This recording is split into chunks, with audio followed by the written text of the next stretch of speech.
unveiling of the winner of the Penderyn Prize for Best Music Book. We've been doing this now for 8 years, and I think the first couple of years Mark Lewison won, then John Savage won, and they were so easy, all the judges said, oh no, this is easily the best book of the year. And now, 8 years on, we had 16 books on the long list. It was then whittled down to a short list of 7. Of those 7, it then went down to 4, and it then went down to 2. And in a few minutes, you'll find out who won. So, first of all, now I'd like to ask John Pregada from Penderyn to come up. John, where are you? He's here. Yeah. And of course, he's carrying a bottle of Penderyn, which eventually will be in the hands of the winner. So, John, do you want to say a few words? Yeah. So this is the 8th year of the Penderyn Prize, and it's it's a wonderful thing for us. We don't do a lot of corporate stuff, but this prize is very organic. Stephen, the MD, is a huge Boo Hewardine fan, a huge Elvis Costello fan, a huge Richard Thompson fan. So once Richard and I decided to approach Penderyn, I do the social media for them. It was a no-brainer, really. I'd like to thank the judges, who are Alan Jones, Laura Barton, Stephen Morris, Josephine Bartlett, and Johnny Green, who couldn't make it this year because he got COVID, is it? Johnny Green had COVID and he couldn't come to the meeting, but he did send an email to all the judges saying, this is the book that should win, and it was the book that won. Yeah, and also thanks to Richard and John and the Laugharne Weekend, and I live 3 doors away, so it's really quite easy for me to attend here. And the winner gets £1,000 and a bottle of single cask whiskey, which retails at £300. So that's very nice. And it just gives me great pleasure to announce the winner, which is The Velvet Mafia by Darryl W. Bullock, published by Omnibus Press.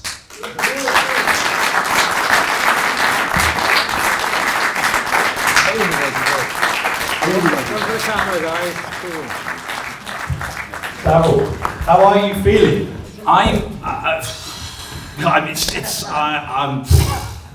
This is mad. This is absolutely mad. You don't write something to win awards, but when you get them, it's wonderful. It's a baby. It's my baby.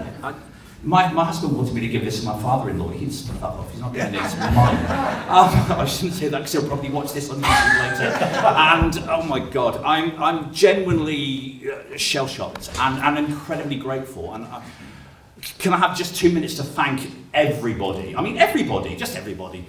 But the team at Omnibus, David Stock, David Barraclough, Imogen Gordon Clark, my editor, who's now moved on. I wish she'd have stayed, but hey, people move. Everybody at Omnibus who's just been brilliant team to work with. My husband Neil, because if I don't thank him, he'll kill me when I get home. And he's been there for 16 years supporting every single thing that I've done. Friends, family, everybody from Penderyn, everybody from Laugharne, Richard and John and Steve the Taxi, and everybody, just everybody. Let's thank everybody. Let's thank the entire world, apart from awful people. Okay? Thank you. It's a brilliant book, and I'm so glad. I'm sure everyone was very deserving, but I'm so glad you won it because I adored this book, and it's a book that I'm surprised that it took so long to tell this story about this sort of, I guess, about Britain in the post-rock and roll era. I think music writers tend to concentrate on writing about musicians, writing about records and recording artists. So it's not often they look behind the scenes at what's going on, and the people that helped get those stars there, the people that helped make, the Beatles the biggest thing on the planet. So it's probably like a story that's been hiding in plain sight for a long time and just needed to be told. And I was writing my previous book, David Bowie Made Me Gay, which is a 100-year history of queer recording artists. And it just struck me as such an obvious thing to do next, as it had to be done. Let's look at the people behind the scenes who were there nurturing these artists, who were helping them along, and who were working together at a time when it was still illegal to be homosexual. And those ideas for books, I mean, those ideas that are hiding in plain sight, they're exciting ones to sort of latch onto, aren't they? Well, really, yeah. I'm still, I'm still a bit shocked. I'm still kind of slightly blown away that nobody had thought about it before, nobody had got there. And it kind of, I think I said this yesterday when we had a chat, it kind of snowballed from an idea when we wanted to write about Larry Parnes, who was kind of the first British rock and roll star, rock and roll manager, rather. And nobody had written about him. No, there'd been no biography of Larry, one of the most important people in British rock and roll history.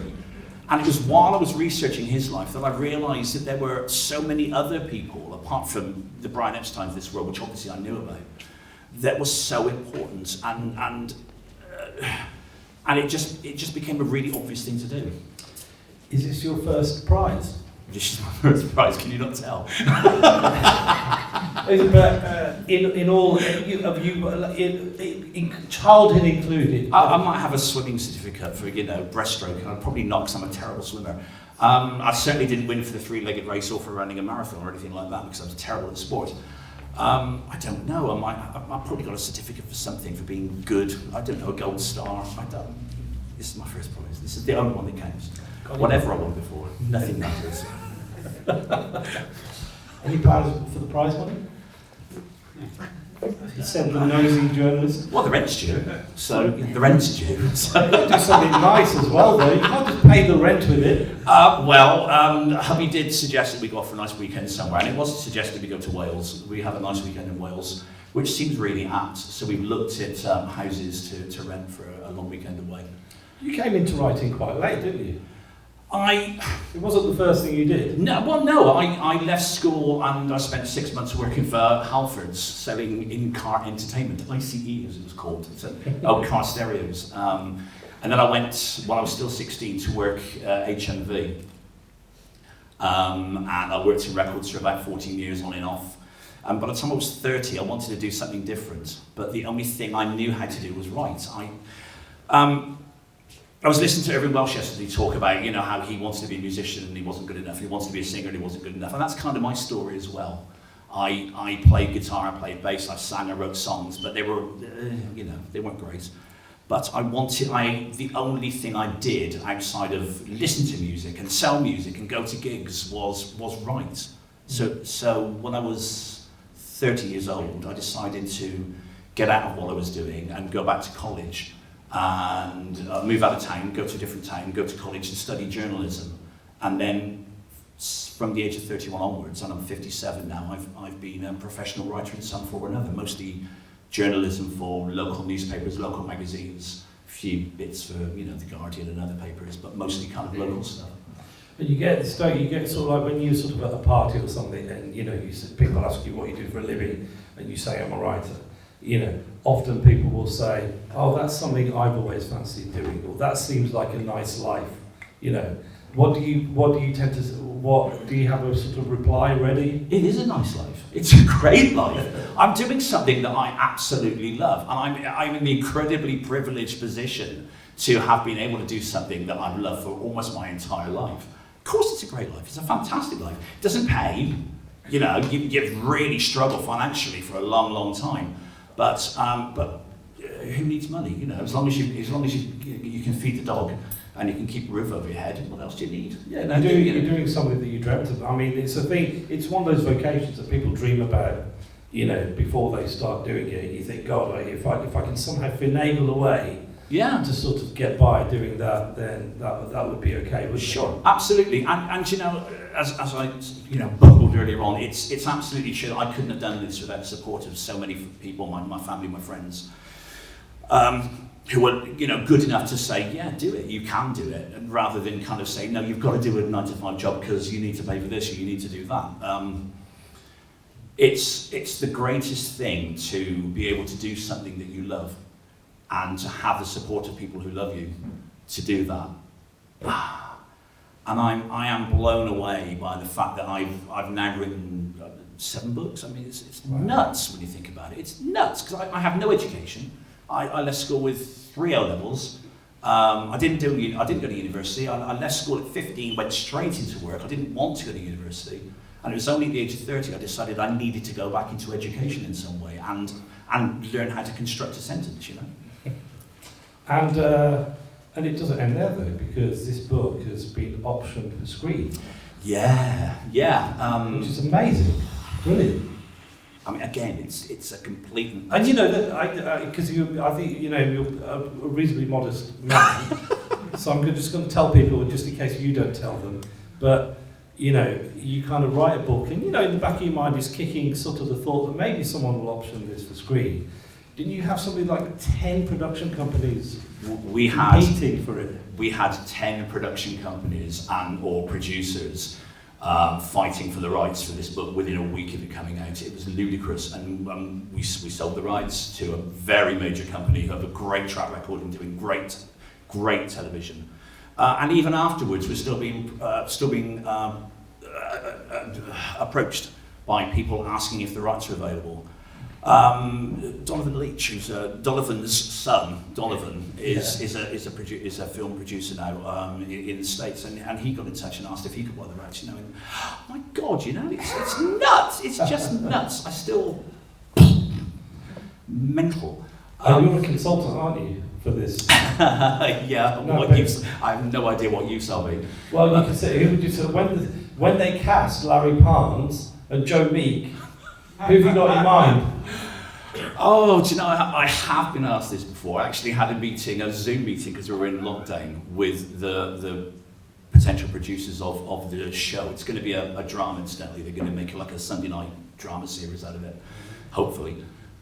Who it should be. And all the names I kind of brought up were the really obvious names, and they'll all be too old. I think because Joe and Brian, and not so much Larry maybe, but Joe and Brian and everybody else were only in their 20s when this happened. Yeah. It will have to be people we don't know.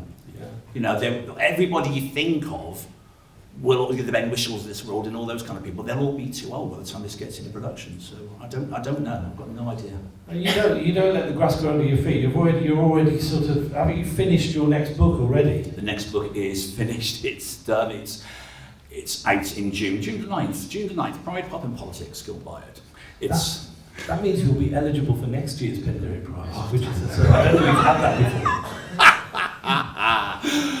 Oh, jeez. We might be in a Man City situation here. I don't know what that means. I don't do football. I have no idea what that means. I'll leave you to guess. It's something to do with football. That's all I know. I'd take Man City. No, I can't say anything because somebody might be watching this and get really offended. I know nothing. This might be at the beginning of an imperial phase of domination. Oh, that's cool. The musical literature. Oh, no, that's fine. I can live with that. Okay, well, good. Yeah, that'd be all right. Okay. Why not? Well, just remember those who knew you before you were famous. Darryl, all that remains for me to say is congratulations. Darryl Bullock, this year's Penderyn Music Prize winner. Give it up for Darryl. Thank you. Thank you so much.